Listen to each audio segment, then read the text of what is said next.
তারপর হচ্ছে পৃথিবীতে সবচাইতে ছোট দেশ কোনটা? Vatican city. একটা ছোট একটা দেশ, মাত্র 700 মনে হয় বর্গ মানে কিলোমিটার এরকম, ঠিক আছে। যাই হোক, সঠিক ওই ইয়াটা 700 কি 300 এরকম হবো, হাজারের উপরে ওঠার কথা না। স্থানীয় লোক, ওখানকার স্থানীয় লোক হচ্ছে মনে হয় 1000, ঠিক আছে, মানে বসবাস করে, বা তার থেকে বেশি হতে পারে। যাই হোক পৃথিবীতে সবচেয়ে ছোট। কিন্তু এত ছোট একটা রাষ্ট্র স্বতন্ত্রভাবে নিজেদেরকে পরিচালনা করতেছে, ঠিক আছে। নিজেরা ছোট রাষ্ট্র হিসেবে নিজেদেরকে জাহির করে আছে, কেউ আক্রমণ করতেছে না। ওইটুকু একটা জায়গা কেউ আক্রমণ করতেছে না, এবং ওর ক্ষমতা, ওর যে ক্ষমতা, একটা ভ্যাটিকান সিটির যে ক্ষমতা, সেই ক্ষমতা সম্পর্কে জানলে তুমি নিজেও আশ্চর্য হয়ে যাবে। সারা পৃথিবীর যে খ্রিস্টানদের যে প্রধান পাদ্রী বা পপ, উনি ওখানকার, এবং আমেরিকার প্রেসিডেন্টরা পর্যন্ত ওখানে যায় ওই পোপকে সিজদা করে, বা ওখান থেকে মানে ওর থেকে দোয়া নিয়ে আসে, এরকম বিষয়। কি ক্ষমতা চিন্তা করে, আমেরিকার প্রেসিডেন্ট ওখানে যায়, অন্য অন্য দেশের প্রেসিডেন্ট ওখানে যায়। তাহলে এর সাথেও এর একটা কানেকশন আছে, মানে ভ্যাটিকান সিটির সাথে এখানে একটা কানেকশন আছে। আইডিয়া করছিল যে ভ্যাটিকান সিটির সাথে এইটার কানেকশন আসবো কোনো দিন, এসে গেছে। আচ্ছা, তারপরে দেখো যে এই যে সম্পূর্ণ কথা, যে এই পুরা অবস্থানে সুপার পাওয়ার কেটা? আমেরিকা। আমেরিকা সুপার পাওয়ার বানাইলো কেটা? তাই তো। আচ্ছা, ইংল্যান্ড, তাই না? তাহলে ইংল্যান্ড এত সহজে ক্ষমতা ছেড়ে দিল, মূল কাহিনী আছে অবশ্য, মানে একই মায়ের দুই ছলের মতো, বুঝছো? বুঝছো, যে বাপ হয়তো করছে যে তুই এখন একটু তুই দৌড়াদৌড়ি করিস না, তুই এখন উঠে বড়টাক নেমে নি, ওই যে কোচার মাঝে মধ্যে একটা তুলে নিয়ে আর একটা নামায়, একটা এরকম। যাই হোক, বুঝাম পরে, আগে প্রশ্ন শেষ করি, প্রশ্ন শেষ হয় নাই। আচ্ছা, তাহলে যেহেতু ফেরাউনের সাথে আমাদের এই যুগের সম্পর্ক, তাহলে নিশ্চিত এই যুগেও অনেক ফেরাউন আছে। তারা কারা? তারা কারা? আচ্ছা, তারপরে হচ্ছে ইলুমিনাতি কিভাবে আমাদের পুরো বিশ্বকে নিয়ন্ত্রণ করতেছে। নতুন একটা ওয়ার্ড, ইলুমিনাতি। ইলুমিনাতি, হ্যাঁ অবশ্যই এটা সম্পর্কেও আইডিয়া আছে, ঠিক আছে। আধুনিক সমাজ ব্যবস্থার প্রতিষ্ঠা হলো কিভাবে, মানে আমাদের যে আধুনিক সমাজ ব্যবস্থা সেটা কিভাবে শুরু হলো, ঠিক আছে, এবং কারা করলো সেটা। আচ্ছা, তারপরে আমরা যদি সূরা বাকারার কথা একটু চিন্তা করি, সূরা বাকারার যদি একটু একটা আয়াত দেখি, সূরা বাকারা না, সূরা ইয়াসিনের একটা আয়াত, ভুল হয়েছে আমার, সূরা ইয়াসিনের একটা আয়াত, ঠিক আছে। সূরা ইয়াসিনের একটা আয়াতে আল্লাহ তাআলা সরাসরি এইভাবে বলছে যে তোমরা কেউ শয়তানের ইবাদত করো না, ঠিক আছে। আয়াতটা এরকম যে, হে আদম সন্তান, আমি কি তোমাদেরকে গুরুত্ব দিয়ে বলে দেইনি তোমরা শয়তানের ইবাদত করো না, সে তোমাদের প্রকাশ্য শত্রু। তার মানে কি বুঝলা? আল্লাহ তাআলা আমাদেরকে গুরুত্ব দিয়ে বলছে যে কি, তোমরা শয়তানের ইবাদত করো না, শয়তান তোমাদের প্রকাশ্য শত্রু। আচ্ছা, শয়তান আমাদের কি করে? ধোঁকা দেয়, তাই তো। ধোঁকা দেয় কি জন্যে? আল্লাহর ইবাদত না করার জন্যে। এই জন্যই তো ধোঁকা দেয় যে তোমরা নামাজ পড়ো না, বা এটা করো ওইটা করো, এই জন্যে তো। এখানে শয়তানের ইবাদত করার সাথে সম্পর্ক কি? শয়তানের ইবাদতটা কি? আচ্ছা, তার মানে আল্লাহর ইবাদত করতেছি, ঠিক আছে, শয়তানের হয়তো কাজ এটা হতে পারতো যে আমাকে হয়তো ঠেকাইতেছে আল্লাহর ইবাদতটা না করার জন্য। আমি আল্লাহর ইবাদত ধরো করতেছি, বা একটা রানিং পরিস্থিতিতে আছি সেই সময়, কিন্তু এখানে শয়তানের কাজ হচ্ছে আমাকে ঠেকানো যে আমি যাতে আল্লাহর ইবাদত না করি। ওর ইবাদত করার কথা এখানে আসতেছে কোন থেকে? ঠিক আছে, এই বিষয়টা নিয়েও মনে করো যে কথা হবে, অর্থাৎ এই আয়াতটা নিয়ে আমরা ব্যাখ্যা করব। আচ্ছা, তারপরে দেখো যে আত্মা বিক্রি করা, এই বিষয় নিয়ে একটা কথা আছে, আর নিজের আত্মাকে বিক্রি করা, এই বিষয়টা নিয়েও কথা আছে, ঠিক আছে।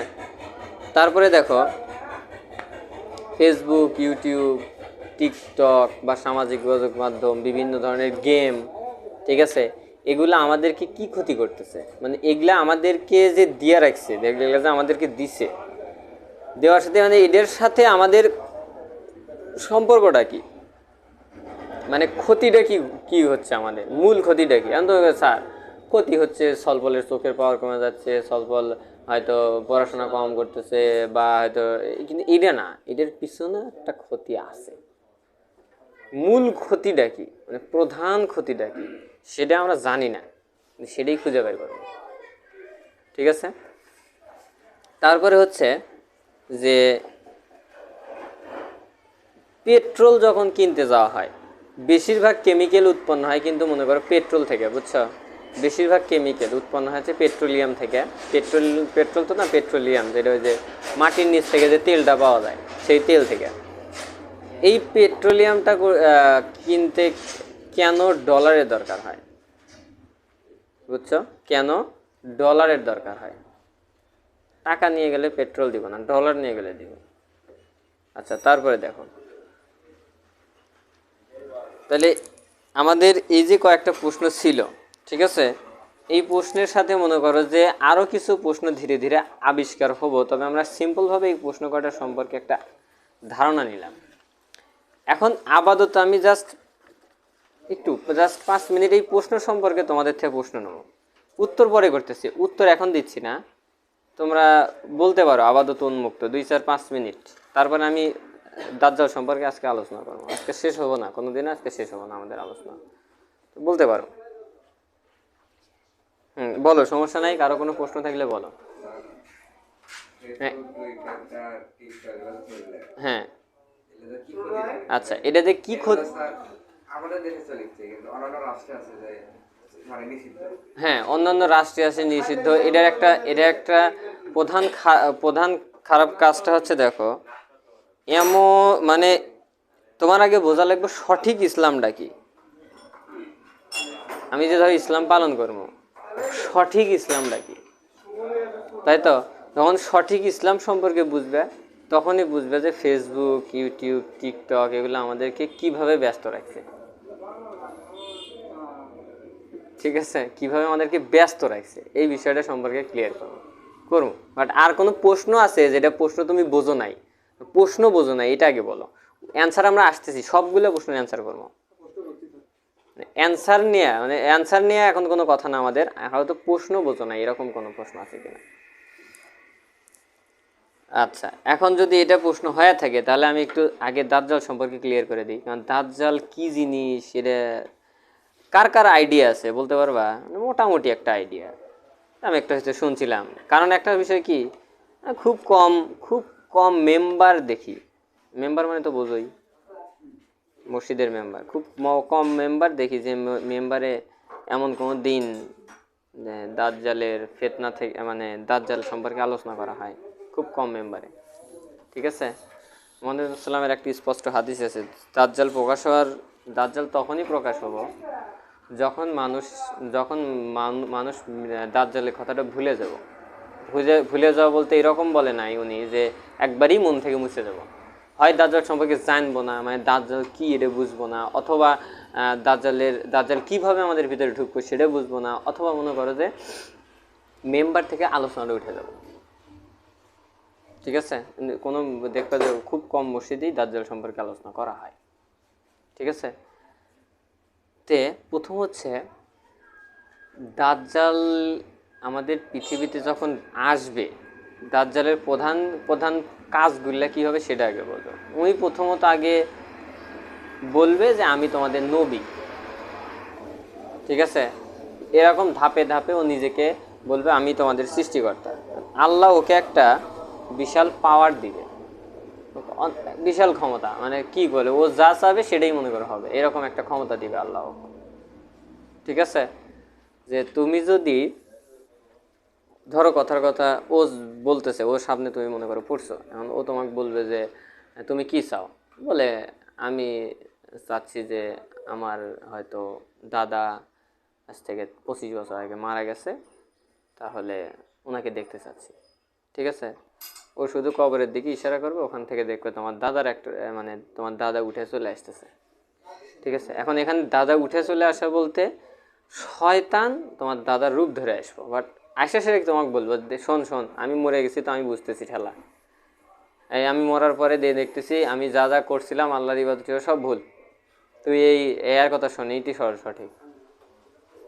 সো তখন তুমি কি করবে? হ্যাঁ তাহলে আমি তোমার কথা মেনে নিলাম, গেল। ঠিক আছে, মানে কি একদম চোখ ধাঁধানো ফেতনা। ঠিক আছে, পৃথিবীতে এমন কোনো নবী নাই যিনি দাজ্জাল সম্পর্কে সতর্ক করে নাই তার মধ্যে। ঠিক আছে, সেই নূহ আলাইহিস সালাম থেকে শুরু করে এখন পর্যন্ত। নূহ আলাইহিস সালাম তো সেই আদম আলাইহিস সালামের পরের সময়কার, কিন্তু তা এখনো পর্যন্ত দাজ্জাল আসে নাই। আসবে কখন? এই এই আমরা ধরো আমরা আছি না, কিছুদিন ওয়েট ফর সাম টাইম। ঠিক আছে, এখন হচ্ছে স্যার আপনি কিভাবে বলতে পারতেছেন? আসলে কিভাবে বলতে পারেন না মানে আল্লাহ জানে, তাই তাই কবে আসবো, কিন্তু ওই আসার সময় আমাদের বিশ্ব কেমন হবে সেটা বোঝা লাগবে। দাজ্জাল আসার একমাত্র প্রথম যে ধাপ সেটা হলো সারা পৃথিবীতে থাকা ছড়ায় ছিটিয়ে থাকা ইহুদিরা সব এক জায়গায় হওয়া লাগবে, হচ্ছে না ইসরায়েলে। ঠিক আছে, দ্বিতীয়ত ওদের টেম্পল বানানো লাগবে ওখানে। ঠিক আছে, এই টেম্পল বানানোর জন্য ওরা মসজিদুল আকসা ধ্বংস করব। ঠিক আছে, এই যে ধ্বংস করব, টেম্পল বানাইবো, এগুলা এই জন্যই যুদ্ধটা বারবার লাগে এবং হতেছে। ঠিক আছে, আচ্ছা সব ক্লিয়ার করবো, ওয়েট। এখন প্রশ্ন হচ্ছে দাজ্জাল সম্পর্কে আগে বলে দিই। দাজ্জালের ক্ষমতা এমন হবো, ধরো রাস্তাতে যাইতেছে মনে করে পুকুরের মাছগুলো উঠে উঠে পিছন পিছন দৌড়াইব, গাছের ফলগুলো পিছন পিছন দৌড়াইব, অনেকটা এরকম। অনেক শক্তি সম্পর্কে যেটাকে বলা হয়েছে। সমস্ত খাবার ওর আন্ডারে থাকবে, সমস্ত খাবার ওর কাছে থাকবে, এবং ধরো সব কিছুই ওর কাছে থাকবে। ও ধরো যাই অক মানে নিব, তখন অক মনে করো যে মানুষ অক মানে নিব, সেই মানুষে দাজ্জাল স্বর্ণ গিফট করব, রৌপ্য গিফট করব, খাবার দিব, মানে সব কিছুই দিব, যে তুমি নাও, তুমি যেহেতু আমার প্রতি ইমান আনছো, তুমি এগুলা খায়া বেঁচে থাকো বা কিন্তু যাই নিব না, বুঝছো, ওই টিকেও থাকতে পারবো না। কারণ ওর তো ওই টিকে থাকাটা কি, যে ও তখন ধরো একদম ফকির নেই।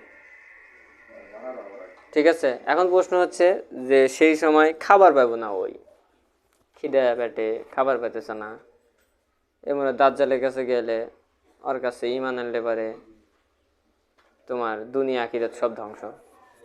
ঠিক আছে, এখন তুমি ওর কাছে যায় যদি খাবার নেও, তাহলে তোমার আখিরাতটা গেল।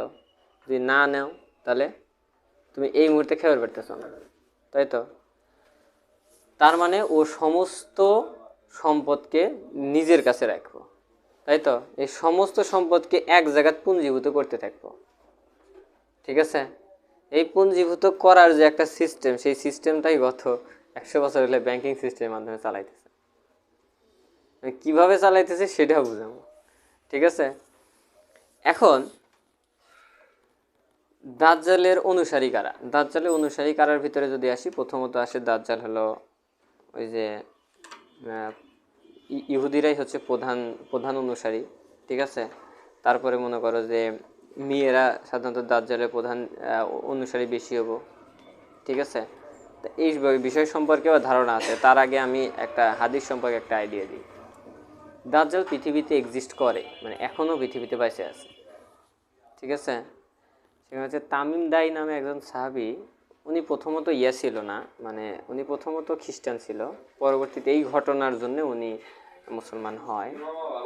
তো উনি যে ঘটনাটা করছিল, উনি হচ্ছে সমুদ্রের ভিতরে যখন রওনা দেয়, সমুদ্রের ভিতরে চলাচল করতেছে, সেই সময় মনে করো যে কি হয়, ওই সমুদ্রের ভিতরে চলাচল করতে করতেই মনে করো যে হুট করে ঝড় ওঠে। ঝড় হওয়ার পরে ও মনে করো খুব কষ্ট করে জাহাজটা মনে করো ডুবো অবস্থায়, এরকম অবস্থায় হয়, একটা দ্বীপে যায়। দ্বীপে যাওয়ার পরে দেখে একটা প্রাণী লোম দিয়ে ঢাকা, এমনভাবে ঢাকা যাওয়ার চোখ নাক মুখ কিছু বোঝা যাইতেছে না। ঠিক আছে, মানে অনেকটা কেমন যে ধরো খ্যারের পালার মতো, কথার কথা আমি জানি না, কিন্তু ওই যে লোম দিয়ে ঢাকা আর কি এরকম। ঠিক আছে, তো লোম দিয়ে ঢাকা। তে পরবর্তীতে ওই বলে, ওই তামিম দাই বলে যে, আমি সারমর্ম বলতেছি কারণ পুরা ঘটনা তো অনেক বড়, বলে যে তুমি কে? তখন উনি বলে আমি হচ্ছে গুপ্তচর। তো এখন ওই গুপ্তচর বলে যে ওই লোম দিয়ে ঢাকা, ও বলে যে আমি গুপ্তচর। বলে যে তোমরা এখানে, তোমাদেরকে তোমাদের সাথে একজন দেখা করবে, সে দ্বীপের ভিতরে অবস্থান করতেছে, তোমরা তার কাছে যাও। ওই লোম দিয়ে যে ঢাকা ওই প্রাণীটা বলে। তখন ওরা ওই তামিম দাই সহ আর 4-5 জন যারা ছিল, ওরা সবাই মিলে ওই গুহার ভিতরে যায়, দ্বীপের ভিতরে গুহানে যায়। যাওয়ার পরে দেখে যে একটা শিকল দিয়ে একটা বাঁধা লোক, ঠিক আছে। ও তখন ওখানে বিভিন্ন কিছু জিজ্ঞেস করে যে আরবের কি অবস্থা, বিভিন্ন চিহ্নের কথা বলে যে এখানে খেজুর আছে কিনা, এখানে পানি আছে কিনা, ঠিক আছে, এইসব কিছু বলে। তারপরে বলে যে আচ্ছা, সেই মহানবী হযরত মুহাম্মদ সাল্লাল্লাহু আলাইহি সাল্লাম অর্থাৎ শেষ নবী প্রতিদিন সে আসছে কিনা, সে এখন কি করতেছে, সে এখন কোথায় অবস্থান করতেছে, এইসব বিষয় সম্পর্কে বিভিন্ন ধরনের তথ্য নেয়। ঠিক আছে, তথ্য নেওয়ার পরবর্তীতে যে ঘটনাটা ঘটায় সেটা হচ্ছে যে উনি বলে যে অচিরেই আমাকে এখান থেকে মুক্ত করা হবে, আমি হলো সেই সময়কার মানে দাজ্জাল, মানে শেষ যুগের, ঠিক আছে এরকম। তেমনি পরবর্তীতে ওখান থেকে বের হয়ে আসার পরে মনে করে যে পরে নিয়ে এসে মহানবী বলে যে আমি এই ঘটনার সাক্ষী হচ্ছি। তখন মহানবী বলে যে হ্যাঁ, তুমি সত্য বলেছ। তার মানে কি, এই হাদিসটা সত্য, মানে উনি যে ঘটনাটা দেখছে সেটাও সত্য। ঠিক আছে, তার সাথে মহানবী এটা সত্যতা বলে ঘোষণা করতো না, তাই না? তার মানে কি, দাজ্জাল এখনো পৃথিবীতে এক্সিস্ট করে। আর যেহেতু দাজ্জাল পৃথিবীতে কোনো এক দ্বীপে বন্দি আছে, আমরা জানি না কোথায় বন্দি আছে, ঠিক আছে, এবং কোনো এক সময় সে বের হবে। এখন দাজ্জাল পৃথিবীতে আসবে, আসার পরে দাজ্জালের কাজ হবে সারা পৃথিবীতে শাসন পরিচালনা করা। ওর এই শাসন ব্যবস্থাটাকে এক কথায় বলে new world order. New world order ওর শাসন, যেটা দেখবে ডলারে স্পষ্ট করে লেখা আছে, ওদের ভাষায় লেখা আছে, দেখবে নিউ ওয়ার্ল্ড অর্ডার। ঠিক আছে, ডলারে যেটা লেখা আছে। তার মানে কি, যে ও যদি সারা পৃথিবীতে শাসন ব্যবস্থা চালায়, তাহলে সারা পৃথিবীকে ওর এমনভাবে সারা পৃথিবীটা সাজান লাগবে যেন সারা পৃথিবী ও হাতের মুঠোয় নিয়ে আসতে পারে, তাই তো? আচ্ছা, তার মানে সব কিছুর প্রতি ওর নিয়ন্ত্রণ লাগবে, তাই তো? পৃথিবীটা শাসন করা মানে কি, সব কিছুর প্রতি নিয়ন্ত্রণ নিয়ে আসা না? তুমি যদি তো কথার কথা যে এই ইউনিয়নের চেয়ারম্যান হও, তার মানে তোমার সারা ইউনিয়নের প্রতি তোমার নিয়ন্ত্রণ চলে এলো না? তার মানে ওকে সর্বপ্রথম যে কাজ করা লাগবে সেটা হচ্ছে সারা পৃথিবীটাকে হয় নিজের শাসনটাকে বেশি করে দেওয়া লাগবে, অথবা পৃথিবীটাকে ছোট করে দেওয়া লাগবে। ঠিক আছে, যেটা দেখো নেট নামে যে আমরা কানেকশনটা ব্যবহার করি, ইন্টারনেটের মাধ্যমে সারা পৃথিবীটাকে হাতের মুঠোয় নিয়ে আসা হয়েছে, ছোট করে ফেলানো হয়েছে। বুঝছো? তুমি একটা বিষয় যেখানেই একটা বিষয় পাবে, দেখবে যে দ্রুত সারা পৃথিবীতে জানানো শেষ খুব অল্প সময়ের ভিতরে। ঠিক আছে, তারপরে দ্বিতীয়ত কথা যে দাজ্জালের কপালের এই জায়গায় লেখা থাকবো কাফের, এটা সবাই দেখতে পারবো, কিন্তু কেউ বিশ্বাস করবে, কেউ করবো না। দাজ্জাল হবে এক চোখা, এটা কিন্তু সবাই জানে যে দাজ্জালের চোখ হবে একটা, আর একটা চোখ হচ্ছে আঙ্গুলের মতো ফোলা। আচ্ছা, তার মানে এক চোখ বিষয়টা কি? আচ্ছা, আমরা একটা বিষয় যখন বারবার দেখি তখন এই বিষয়টাকে আমরা স্বাভাবিক ধরে নিই না? ধরো আজ থেকে 500 বছর আগে, তখন যদি একটা বাড়ির একটা ছেলে যদি হয়তো বা একটা মেয়ে যদি একটা নামাজ কামাই দিছে, ধরো এক ওয়াক্ত, দেখ নামাজ কামাই দিছে, অস্বাভাবিক ঘটনা। আর এখন দেখো এটা স্বাভাবিক হয়ে গেছে, হ্যাঁ, উল্টা হয়ে গেছে। আবার দেখো, ধরো একটা ঘটনা যে আগে ধরো আজ থেকে এই 500 বছর আগে বা হয়তো 500-700 বছর আগে একটা জায়গাতে একটা গান বাজতেছে, একজন একটা মোবাইল একটা গান শুনতেছে, শুরু করে একটা সাউন্ড দিয়ে চুপচাপ শুনতেছে, হয়তো ঘরের ভিতরে পাশ দেখুন যাবেন হয়তো শুনছে, সবাই মিলে এসে ঘিরে ধরছে, ওই দেয় ওই দেয় ওই দেয়, দেখছো দেখছো ওই ওই ছেলেটা গান শুনতেছে। কিন্তু এখন স্বাভাবিক হয়ে গেছে। ওই যে একটা একই রকমভাবে আমাদের ভিতরে দেখবা এই ওয়ান আই মানে এক চোখ, এই বিষয়টা বারবার আমাদের ভিতরে প্রচার করা হতেছে, সেটা প্রত্যক্ষভাবে বা পরোক্ষভাবে। ঠিক আছে, এই যে বারবার প্রচার করতে করতে করতে করতে আমাদের কাছে এটা মনে হবে কি স্বাভাবিক, এটা কিছুই না। ঠিক ওই মুহূর্তেই যদি এমন কোনো মনে করো যে মানুষকে আমরা দেখি যার চোখই একটা, কি তুমি তখন কি কি কি করবে, একটা বিষয় না, ওর হয়তো 100 কানা, তুমি এই কথাটাই করবে, হ্যাঁ ওই বিশেষ কিন্তু ওর হয়তো 100 কানা। কিন্তু আসল, হ্যাঁ আসল কাহিনীটা কি সেটা জানি না। আমি স্যার এই 100 আপনি কোনে দেখলেন, কোন জায়গায় দেখি নেই দাদাই কম, একটু মানে ভালোভাবে দৃষ্টি দিয়ে দেখো। ঠিক আছে, এখন এটা কি শুধু একটা প্রাণী জন্ম নিলেই 100 হওয়া লাগবে তা বিষয় না, তুমি খেয়াল করে দেখো কত জায়গায় তুমি 100টা দেখতেছো। ঠিক আছে, তুমি দেখবে তোমার শার্টে, তোমার টি শার্টে, তোমার গেঞ্জিতে, তোমার হয়তো রাস্তার কোনো পেন্টিংয়ে, কোনো একটা কোম্পানির লোগোতে। ঠিক আছে, ঠিক আছে, হ্যাঁ এই যে খুঁজে পাচ্ছ, এই যে এই বিষয়টাই মনে করো ধীরে ধীরে আবিষ্কার হচ্ছে। দেখছো মেসির হাতে, হয়তো প্রাণীর হাতে, ওর হাতে 100 থাকে, হ্যাঁ এই ওর হাতে 100 কেটে কি কি 100 রাখার দরকার কি, ও তো খেলোয়াড়, তো ওর সাথে 100 টাকার সম্পর্ক কি? ঠিক আছে, না এই চোখটা আসলে কিসের চোখ এটাই এখন মনে করে শোনা লাগে। ঠিক আছে, ক্লিয়ার কি এই চোখটা কিসের চোখ এটাই মনে করো যে ধীরে ধীরে আমরা খুঁজে পাবো। আচ্ছা, তারপরে যেহেতু আমাদের আলোচনাটা অনেক বড়, সেহেতু আমরা দ্রুত শেষ করব না, ধীরে ধীরে পাটে পাটে শেষ করব। আমার মনে হয় প্রত্যেকটা মুসলমানের এই জিনিসটা শোনা উচিত এবং বোঝা উচিত, সেজন্য ধৈর্য ধরে আমাদের প্রতিটা পর্ব একটু মনোযোগ সহকারে দেখুন। ইনশাআল্লাহ নেক্সট পার্ট দ্রুতই আমরা আবার আমাদের চ্যানেলগুলোতে ছাড়ব।